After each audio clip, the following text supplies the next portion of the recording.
আপনি এই কথাটা কেন বলতে পারছেন? তার মানে আপনার দূরভিসন্ধি আছে, আপনি ওদের কাছ থেকে কিছু আদায় করবেন। এই ছিল যে ওই যে ল্যাটিন ভাষায় একটা শব্দ আছে কুইজ প্রোকো, যে তুমি আমার পিছু পাবা আমি তোমার পিছু, সবকিছু গোপনে কাউকে জানায় না। ফলে মানুষের মনে নানান সন্দেহ দেখা যায়। এগুলো আর বিতর্ক সৃষ্টি করলে কি হবে?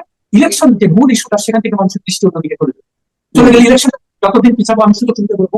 মানে আমার কাছে কেন যেন মনে হচ্ছে লুটপাট করতে আসছে। আমন্ত্রণ জানাচ্ছি প্রিয় দর্শক, মানচিত্রের নিয়মিত আয়োজন কথোপকথনে আমরা আজকে একটু আলোচনা করার চেষ্টা করব যুক্তরাষ্ট্রের সঙ্গে বাংলাদেশের যে শুল্ক চুক্তি হতে যাচ্ছে তার মধ্যে নানান ধরনের শর্ত গোপনীয়ভাবে রাখা হচ্ছে, কেন তা প্রকাশ করা হবে না, এবং সেই জায়গা থেকে মানুষের মধ্যে নানান ধরনের সন্দেহ, সংশয়, আতঙ্ক, আশঙ্কার সৃষ্টি হয়েছে। কি থাকতে পারে সেই শর্তের মধ্যে? এ বিষয়ে আলোচনার জন্য আমাদের সঙ্গে যুক্ত রয়েছেন সিনিয়র সাংবাদিক আরশাদ মাহমুদ, যিনি দীর্ঘদিন নিউ ইয়র্ক টাইমসে কাজ করেছেন, যুক্তরাষ্ট্রের হোয়াইট হাউসও কভার করেছেন দীর্ঘ বছর। আরশাদ মাহমুদ, আপনাকে স্বাগত জানাচ্ছি আমাদের অনুষ্ঠানে। আপনার কাছে কি মনে হয়, কেন এই যে চুক্তিটি হতে যাচ্ছে মানুষের মধ্যে এত বেশি গুঞ্জন, সংশয়, সন্দেহ সৃষ্টি হচ্ছে এই চুক্তিকে কেন্দ্র করে? আপনাকে ধন্যবাদ। এর একমাত্র আমি যেটা বুঝি, প্রথম কথা হচ্ছে সেখানে কি হয়েছে না হয়েছে এটা তো আমাদের সরকারি ভাবে জানা। শুধু গতকালকে না পরশুদিন দেখলাম উপদেষ্টা ফজল কবির খান কোন এক সাংবাদিকের প্রশ্নের জবাবে দেখলাম আর কি, যেটা আমি নিশ্চিত করি, যে বলেছেন যে এটা একটা নন ডিসক্লোজার এগ্রিমেন্ট এবং আমেরিকার একটা নিরাপত্তা ইস্যু এখানে জড়িত আছে। তো এইটুকু পর্যন্ত জানি, কিন্তু কোন প্রধান উপদেষ্টা দপ্তর বা পররাষ্ট্র মন্ত্রণালয় বা যারা সেখানে গিয়েছিলেন, যেমন নিরাপত্তা উপদেষ্টা খলিলুর রহমান, সেখানে প্রায় 3 মাসের উপর সেখানে তিনি থেকেছেন। আচ্ছা, এই সর্বশেষ 16 জুন থেকে সম্ভবত 5 তারিখ বা 6 জুলাই পর্যন্ত কন্টিনিউ থেকে গেছে আর কি। হ্যাঁ, তো না সেটাই আর কি। তো আমাদের কথা হচ্ছে যে যখন এই প্রসঙ্গে আমি একটা পোস্ট দিয়েছিলাম যে এরকম মন্ত্রী পদমর্যাদার একজন ব্যক্তি যখন সরকারি খরচে মানে জনগণের ট্যাক্স পেয়ারের টাকা এতদিন ওখানে অবস্থান করে এবং সম্পূর্ণ সবকিছু গোপন রেখে, এটা কোন সময় কোনো নিউজ প্রেস রিলিজও দেখি নাই কোনো সরকারের থেকে বিবৃতি হচ্ছে কেন সেখানে সে গেল। তারপরে বললো যে সে খুব ভালো নেগোসিয়েটার, এই জন্য তাকে পাঠানো হয়েছে। খুব ভালো কথা। তো আমরা এত বড় নেগোসিয়েটার, আমরা তো খুশি হয়ে গেলাম যে একটা তো চুক্তি হবেই। ট্রাম্প সাহেব একদম মানে ধাক্কা খেয়ে পড়ে যাবে, বলে যে তুমি তো সাংঘাতিক কথাবার্তা বলো, তোমাকে একটা দিয়ে দেবো, যা চাচ্ছ তাই। ভালো। পরে 3 সপ্তাহ পরে দেখা গেল যে কিছুই হয়, যেটা জানলাম সেই 35% থাকলো। তারপরে বললো যে না, আমরা আলোচনা অব্যাহত রাখার জন্য দুই পক্ষ এক হয়েছে। এ প্রসঙ্গে একটা কথা বলি, আপনি ট্রাম্প সাহেব উনি নিজে কোনো আইন কানুনের ছাত্র, আমরা যেটা বলি ইন্টারন্যাশনাল অর্ডার কিংবা কিছু কোনো কিছু নিষেধ থাকবে, তার মনে যেটা আসে, যেটা সে মনে করেন যে এইটা করলে আমার আমেরিকার জনগণের উপকার হয়, উপকারটা হয়েছে সেটা আমরা বুঝতে পারছি। এখন যখন এখান থেকে বলা হলো যে খলিল সাহেব যে ওখানে একটা সাংঘাতিক কিছু করে দিতে, তখনই আমার, যেহেতু আমি ওয়াশিংটনে কাজ করছি তো সাংবাদিক হিসেবে 15 বছর, আমাকে একটু জানার কোথায়। আমি হোয়াইট হাউস কভার করেছি, আমি স্টেট ডিপার্টমেন্ট কভার করেছি, আমি তো জানি how the system works there, American সিস্টেমটা কিভাবে চলে। তো যে কথাটা এইগুলো বলা, যে আমরা যখন বড় বড় কথা বলি না বলি আমেরিকার কাছে তো আমরা কোনো গুরুত্বপূর্ণ কিছু না, এই বাস্তবতা মেনে নিতে হবে। তারপরে ঠিক আছে, তাদের একটা হয়তো আছে মানে চুক্তি তারা পেয়ে যায়, যেমন মানবিক করিডোর দেওয়া। এটা প্রথম কথা হলো এই বর্তমান অন্তর্বর্তী সরকার বা সরকারের কোনো এজেন্ডার মধ্যেই ছিল। হঠাৎ করে ইস্যুটা আনা হলো সামনে, একদম আমরা তো অবাক। তো প্রথমে পরে এটা আমাদের জন্য হতবাক হয়তো, কিন্তু এই ধরনের পরিকল্পনা কি দুই পক্ষের মধ্যে আগে থেকেই ছিল? না, সেটা তো এখন প্রথম কথা যে আমরা এগুলো কিছুই জানি না। জানি না কেন? আমাদেরকে জানানো হয়। আর সাংবাদিক হিসেবে আমাদের কাজ হলো প্রশ্ন করা। আমরা তো সেই প্রশ্নটাই করছি যে ভাই তুমি কি ওখানে 3 সপ্তাহ থাকলা বা অন্যান্য দলবল নিয়ে গেলা, এটা তো ট্যাক্স পেয়ারের টাকা, তো এটা কোনো একটা জবাবদিহিতা থাকা দরকার। তুমি যাবা আসবা, তুমি বিজনেস ক্লাসে ট্রাভেল করবা, তুমি 5 তারা হোটেলে থাকবা, ঠিক আছে, দেশের সাথে যদি সেটা প্রয়োজন হয় তুমি থাকবা, কিন্তু আমরা তো ইন্টারেস্টেড হলো আলটিমেট রেজাল্ট। সেই রেজাল্ট আমরা জানতে চাই। তো এখনো পর্যন্ত তেমন কিছু তো দেখছি না। আপনি যে কথা উল্লেখ করলেন বা আমি যেটা উল্লেখ করছিলাম যে এক ধরনের আশঙ্কা, সংশয়, সন্দেহ মানুষের মধ্যে সৃষ্টি হয়েছে, যেহেতু ফাজুল কবির খান সাহেব জ্বালানি উপদেষ্টা, তিনি বলেছেন যে এর সাথে নিরাপত্তা ইস্যু জড়িত। আর বাণিজ্য উপদেষ্টা কে এম বসুদ্দিন সাহেব বলেছেন এটা যে চুক্তি হতে যাচ্ছে এই শর্তগুলো প্রকাশ করা হবে না, মানে হিডেন এগ্রিমেন্ট হতে যাচ্ছে এক অর্থে। কেন হিডেন এগ্রিমেন্ট, কেন প্রকাশ করা হবে না? আপনার সন্দেহ, সংশয়ের জায়গাটা কি? না, প্রশ্ন তো সেখানে। প্রথম কথা, আপনি জনগণকে অন্ধকারে রেখে কেন আপনি এই ধরনের চুক্তি করতে যাবেন? এটা এই ম্যান্ডেটটা আপনাকে কেউ দেয় না। আপনাকে তো আমেরিকানরা যদি আপনাকে খুব চাপ দিয়ে থাকে যে দেখো তোমার না হলে কিন্তু তোমাকে ঘুরাই দেবে, তো তখন তো বলতে হবে যে ভাই আমরা তো ছোটখাটো দেশ, আমাদেরকে তো সবাইকে নিয়ে চলতে হবে। তো তুমি যে এই ধরনের কথাবার্তা বলতে, সেগুলো আমরা কি করে মানব? আর যদি তখন তার জনগণকে জানানো যে এই অবস্থা, তখন জনগণ একটা সিদ্ধান্ত দেবে। এবং একটা কথা আপনাদের মনে রাখতে হবে, আমরা দেশ যত ছোটই হোক না কেন, জনগণ যদি তার পক্ষে থাকে, কোনো বিরাট শক্তি কোনো কিছু করতে পারে। এটা হলো বাস্তব। হয়তো তারা হুমকি ধামকি, এখন আপনি কি মনে করেন যে আমেরিকা সমস্ত জায়গা ছেড়ে বাংলাদেশ শুরু করে সে বম মারছে? হয়তো করতে পারে, আমি জানি না। তো আমার কথা হচ্ছে যে আপনি যেহেতু একটা অন্তর্বর্তী সরকার, আপনাকে তো বলতে হবে যে এই ম্যান্ডেট তো আমার নাই। এটা যদি কখনো একটা সত্যিকার অর্থে জনপ্রতিনিধিত্বশীল সরকার ক্ষমতায় আসে, তখন তারা সেই ব্যাপারে সিদ্ধান্ত নিতে পারবে। এই সিদ্ধান্তটা আমার নেওয়া হবে না, এই কথাটা কিন্তু আপনি ওদের কাছে ভালো থাকার জন্য বলতেছেন কি, বা ওদের বিশ্বাস অর্জন করার, যেহেতু আপনি সুটটাই করেন, আপনি ইংরেজিতে কথা বলেন, আপনি ওদের মতো আচরণ করেন, তো সেই জন্য ওরা মনে করে যে ব্যাপারটা তো আমার বাড়ির চাকরি, একে যা বলবো আমি সেটা শুনতে হবে, সে শুনবে সে। কিন্তু সত্যিকার অর্থে আপনি যদি দেশপ্রেমিক হন, দেশের জন্য যদি মায়া থাকে, তাহলে আপনার মধ্যে সব সব থাকার কথা যে না, আমাকে আপনারা বলতেছেন ঠিক আছে আমি শুনলাম, কিন্তু এটা আমাকে জনগণকে জানাই। আমরা এই নন ডিসক্লোজার এগ্রিমেন্ট আমার কোনো ক্ষমতা নেই, এটা হচ্ছে সৈকত। এটা আমি আসছি অল্প কিছুদিনের জন্য, আমি একটা প্রস্তাবে চাই, এটা হলো অন্তর্বর্তী ইন্টারমিডিয়েট গভর্নমেন্টের মধ্যে ডোমেস্টিক ইস্যুগুলোকে আমাকে প্রাধান্য দিতে হবে। তো আপনি এই কথাটা কেন বলতে পারছেন? তার মানে আপনার দূরভিসন্ধি আছে, আপনি ওদের কাছ থেকে কিছু আদায় করবেন। এই ছিল যে ওই যে ল্যাটিন ভাষায় একটা শব্দ আছে কুইড প্রো, যে তুমি আমার পিছু পাবা, আমি তোমার পিছু। তো আমার কথা হলো যে আমি এই সমস্ত, এটা তো কোনো ট্রানজাকশনাল কোনো ব্যাপার, এটা হলো দেশের স্বার্থ, দেশের সার্বভৌমতা, একটা আত্মমর্যাদা স্বাধীন জাতির যেটা করা উচিত। আপনি যেখানে আফগানিস্তানের মতো এত ছোট একটা দেশ, তারা তো মানে এরকম ভাবে টিকে আছে। আমি বলছি না যে আপনাকে তালে বাদ দিতে হবে কিংবা কিছু, বাট কথা হলো যখন যারা যে কোনো শক্তি আমাদেরকে এই ধরনের চাপ দিবে, তখন কিন্তু তারা মনে করে যে না, 18 কোটি মানুষ তাদের পেছনে আছে, এখানে যা ইচ্ছা তাই করা যাবে না। আপনার কথার মধ্যে দিয়ে দুটি প্রশ্ন অ্যারাইজ হতে পারে, বা আমি যদি একটু ক্লিয়ার করার চেষ্টা করি। একটা হচ্ছে উইন উইন সিচুয়েশন থেকে বা নিজের মেরুদণ্ডটা শক্ত রেখে অথবা তাদেরকে বুঝিয়ে বাংলাদেশের পক্ষেই চুক্তির শর্তগুলো আদায়, মানে নিজেদের পক্ষে রাখা। আর একটা হচ্ছে যে মেরুদণ্ড শক্ত নয়, তাদের সাথে একটা বোঝাপড়া আছে, তারা যা চাচ্ছে আমরা ঠিক আছে দিয়ে দিচ্ছি, বিনিময়ে সরকার কিছু, মানে সরকার এককভাবে কিছু পাওয়ার চেষ্টা করছে সরকারের স্বার্থ সিদ্ধির জন্য অথবা ডক্টর মোহাম্মদ ইউনূস সাহেবের স্বার্থ সিদ্ধির জন্য। বিষয়টা তো এই দুটো বিষয় আসে। আচ্ছা, না এই কথাটা খুবই প্রাসঙ্গিক প্রশ্ন।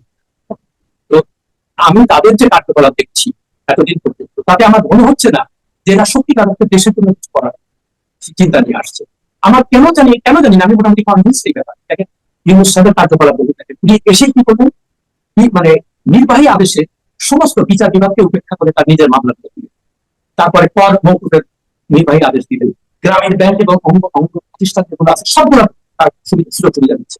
এখন অনেকে বলে কি উনি তো একবার মালিক, আচ্ছা ভালো কথা, আমি ধরে নিলাম ইনি মালিক না। তো মালিক যদি না হয় তাহলে ওনার এত স্বার্থ কেন এগুলোকে, ওদেরকে পক্ষ করার এত স্বার্থ কেন? এই প্রশ্নটা আমাদেরকে করবো। আচ্ছা, আর 2 নম্বর, তাহলে আর ওনার তো মেইন প্রায়োরিটি হওয়া ছিল যে যত দ্রুত এই মূল সংস্কারগুলো, যেগুলো আমি আগে আলোচনা করেছি, নির্বাচন ব্যবস্থা, বিচার, এমন বিচার ব্যবস্থা করতে হবে যাতে করে এর উপর কেউ হস্তক্ষেপ থাকে, সেটা আমার ভিতরে সবচেয়ে জরুরি। তো আপনি বিচার বিভাগকে মানে কলা দেখিয়ে আমি মানি না এই সমস্ত অন্যান্য শাসকরা যেমন ছিল যে আমার থেকে মামলা দিচ্ছে ওটা। তো তাহলে আপনার সঙ্গে শেখ হাসিনা বা হোসেন মোহাম্মদ এরশাদ বা খালেদা জিয়ার পার্থক্য, আমরা যে এত এত মানুষের প্রাণ দিল এই জন্য, আপনি তো আসছেন এখন যা দেখতে পাচ্ছি, আর আপনি 2 দিন পর পর বিদেশ চলে যাচ্ছেন। 2 দিন পর পর আপনি বিদেশে যে আপনি বলতেছেন, এবং একটাও কিন্তু তার মানে এটা দ্বিপাক্ষিক কোনো আমন্ত্রণ ছিল না, সবকিছু আচ্ছা, এটা কিন্তু তাকে রাষ্ট্রবাদ সরকার প্রধান হিসেবে দাওয়াত দেয়। যখন এই দাওয়াতের সরকার প্রধান হিসেবে তখন তারা সমস্ত ব্যয় বাবদ করে না, যে দেশে যাচ্ছে সেটা করলাম। আপনি কল্পনা করতে পারেন যে যার মধ্যে বিন্দু মাত্র দেশপ্রেম আছে, সে 10 লক্ষ টাকা পার নাইট দিচ্ছে হোটেলের জন্য লন্ডন। এটা কল্পনা করা যায়? মানে আমি তো শিউরে উঠছি যখন এই খবরটা আসছে।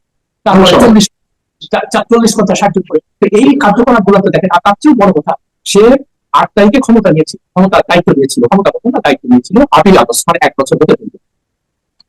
এবং 13 তারিখ উনি জাতির উদ্দেশ্যে প্রথম থেকে বললেন, আমি একটা পোস্টে লিখেছিলাম যে স্যার আপনি নেওয়ার পরে আপনি ইমিডিয়েটলি আপনার নিজের সম্পদ এবং উপদেষ্টা সরকারি কর্মকর্তাদের সম্পদ বিবরণী প্রকাশ করার জন্য নির্দেশ দেন।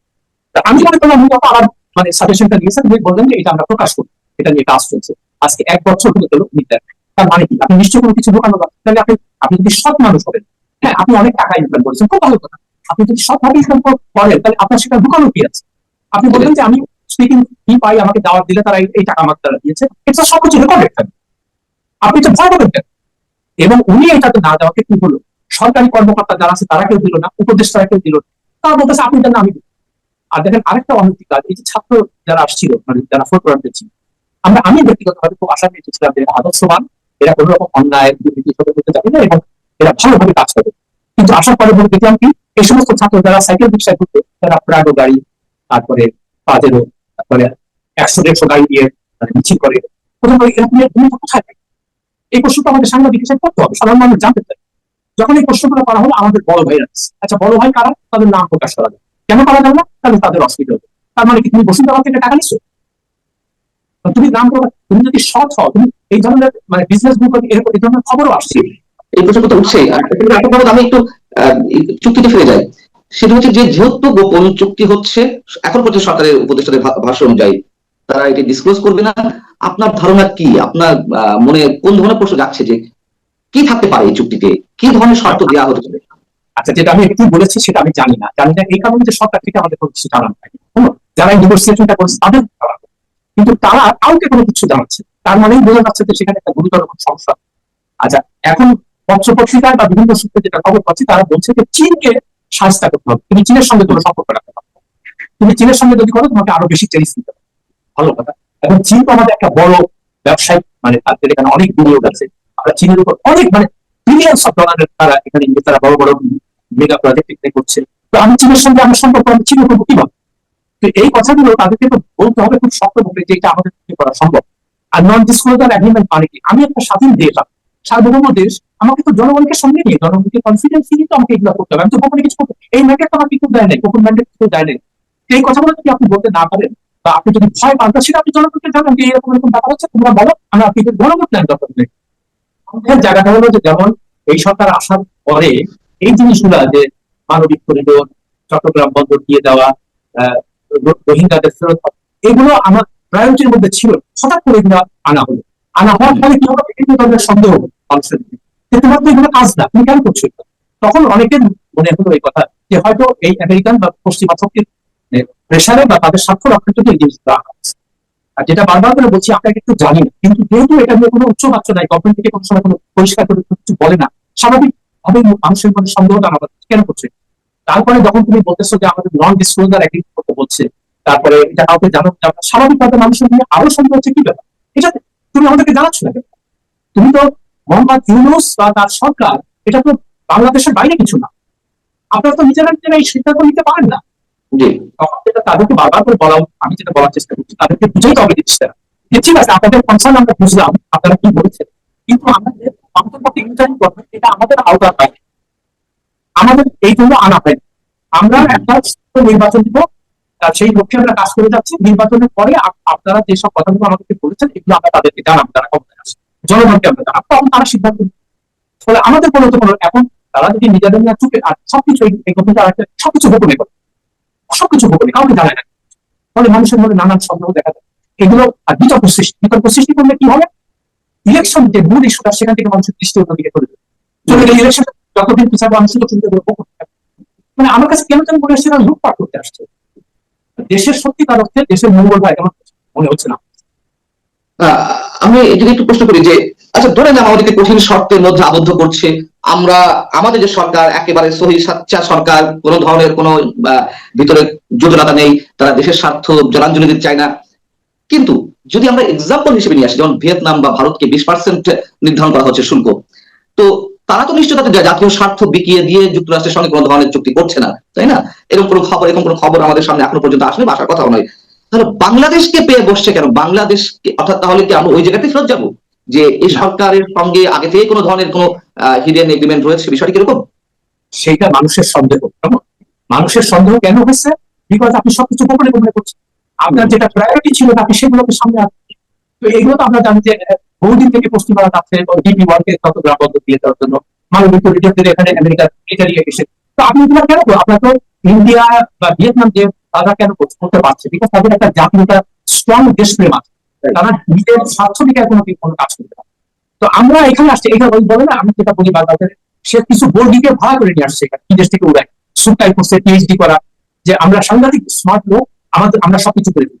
তো তাদেরকে তুমি আনো ভালো। তো এইরকম আমাদের চাই যে ভাই তুমি মোটামুটি লেখাপড়া জানলেই হবে, কিন্তু তোমার খুব শক্ত দেশপ্রেমিক হইতে হবে এবং তুমি সৎ থাকবা, দেশের স্বার্থের বিরুদ্ধে তুমি কোনো কাজ করতে হবে। এরা সব থাকে বিদেশ, আর যখন মানে শীতের পাখির মতো যখন সুযোগ বলছে তখন সবাই সাজে, দেখেন সবগুলা। তো এখন